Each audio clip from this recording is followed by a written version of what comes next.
NTV conclave AP road map April 26న ఉదయం 10 గంటల నుంచి non stop live coverage. TDP వ్యవస్థాపకులు అన్న ఎన్టీఆర్ సొంత నియోజకవర్గం పామర్రు. ఎస్సీ రిజర్వ్డ్ నియోజకవర్గమైన పామరులో ఓటర్లు వరుసగా అధికార వైసీపీకే జై కొడుతున్నారు. గత 2 ఎన్నికల్లో వైసీపీ అభ్యర్థులను గెలిపించిన ఓటర్లు ప్రతిపక్ష టీడీపీకి అంతు చిక్కని తీర్పునిస్తున్నారు. తెలుగుదేశం పార్టీని స్థాపించి రాష్ట్రంలో చరిత్ర సృష్టించిన ఎన్టీఆర్ స్వగ్రామం నిమ్మకూరు ఉన్న పామరులో టీడీపీకి ఎందుకు ఈ పరిస్థితి? ఈ ఎన్నికల్లో కనిపించబోయే సీన్ ఏంటి? కమ్యూనిస్టులకు కంచుకోట నిడుమోలు నియోజకవర్గమే పామర్రుగా మారింది. ఎస్సీలకు రిజర్వ్ చేసిన ఈ నియోజకవర్గంలో సిపిఎం ఓట్ బ్యాంక్ ప్రభావం ఎక్కువ. 14 సార్లు ఎన్నికలు జరగగా సిపిఎం 6 సార్లు విజయం సాధించి తన ఆధిక్యతను నిలబెట్టుకుంది. అదేవిధంగా రద్దయిన నిడుమోలు, ఉయ్యూరు నియోజకవర్గాల్లోని కొన్ని మండలాలతో పామర్రు ఏర్పాటైంది. ఉయ్యూరు నియోజకవర్గంలోని తోట్లవల్లూరు, పమిడిముక్కల మండలాలు, నిడుమోలులోని మొవ్వ, గుడివాడ సెగ్మెంట్ పరిధిలోని పెదపారుపూడి, పామర్రు మండలాలతో కొత్తగా పామర్రు నియోజకవర్గం ఏర్పాటు చేశారు. ప్రస్తుతం వైసీపీ టీడీపీ మధ్య నువ్వా నేనా అన్నట్లు పోటీ ఉంది. నిడుమోలు నియోజకవర్గం నుంచి 1962లో సిపిఐ అభ్యర్థి గుంటూరు బాపనయ్య గెలుపొందారు. 1967, 1972లో కాంగ్రెస్ పార్టీ నుంచి కె సోమేశ్వరరావు, 1978లో సిపిఎం అభ్యర్థి గుంటూరు బాపనయ్య విజయం సాధించారు. 1979 ఉప ఎన్నికల్లో సిపిఎం అభ్యర్థి జి ధనసూర్యవతి ఇక్కడ గెలుపొందారు. 1983లో టీడీపీ అభ్యర్థి జి మల్లికార్జునరావు విజయం సాధించగా 1985లో సిపిఎం నేత పాటూరి రామయ్య ఎమ్మెల్యేగా గెలిచారు.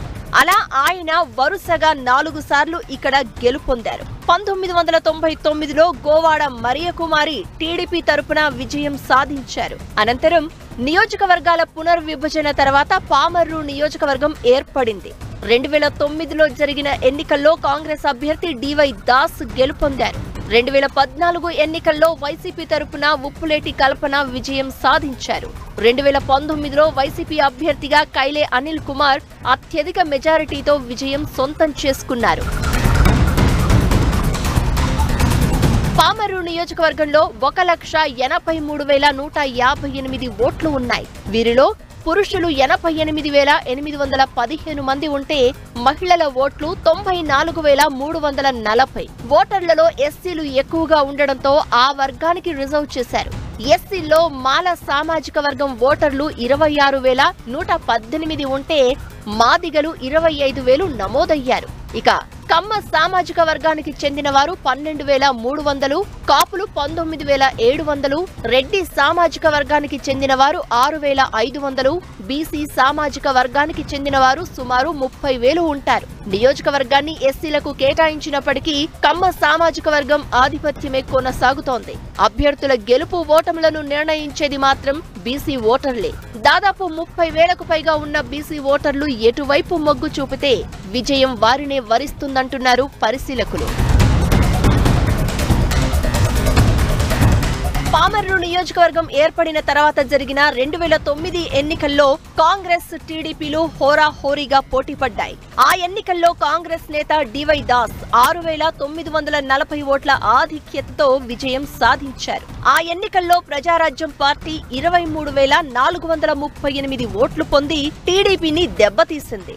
ఇక 2014లో వైసీపీ నుంచి పోటీ చేసిన ఉప్పులేటి కల్పన సీనియర్ నేత వర్ల రామయ్యను ఢీకొట్టారు.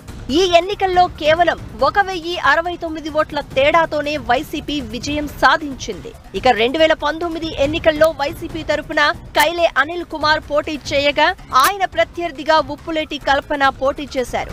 ఈ ఎన్నికల్లో ఎమ్మెల్యే కైలే అనిల్ కుమార్ 30,873 ఓట్ల ఆధిక్యంతో విజయం సాధించారు. మొత్తం మీద 56% ఓట్లను సొంతం చేసుకుని ఘన విజయం సాధించారు. ఈ ఎన్నికల్లోనూ మళ్లీ పోటీ చేస్తున్న కైలే అనిల్ కుమార్ రెండోసారి తనదే విజయం అంటున్నారు. ఒకసారి పోటీ చేశాడు, వల్లరామయ్య గారు వచ్చాడు, పోటీ చేశాడు, ఓడి ప్రజలు తిరస్కరించారు.